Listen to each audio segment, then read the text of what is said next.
দেখেন two many এর অর্থ হলো অত্যন্ত বেশি। তো মেনি অর্থ বেশি, কিন্তু মেনির পাশে যখন আমরা টু ব্যবহার করি তখন এটা অত্যন্ত মানে অধিক বেশি হয়ে যায়।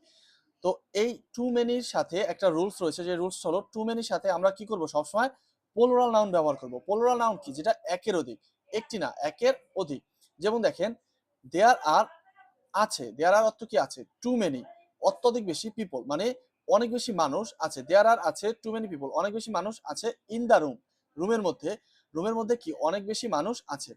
এই দেখেন টু মেনির সাথে আমরা কি করেছি, যে প্লুরাল নাউন গুলো আছে সেই প্লুরাল নাউন গুলো ব্যবহার করেছি। যেমন দেখেন টু মেনি পিপল, অনেক বেশি মানুষ বা অত্যধিক মানুষ। টু মেনি কার্স, অনেক বেশি গাড়ি। দেখেন এখানে কিন্তু কার হয়নি, কার্স হয়েছে। এস যুক্ত হওয়ার কারণে কি হয়েছে, এটা প্লুরাল হয়ে গেছে, মানে একের অধিক কারকে বোঝাচ্ছে। টু মেনি টয়স, অনেক বেশি খেলনা। টু মেনি ক্লোথস, অনেক বেশি জামা কাপড়। তো এইভাবে আমরা টু মেনির সাথে সবসময় কি করব, প্লুরাল নাউন ব্যবহার করব, একের অধিক জিনিসগুলো ব্যবহার করব।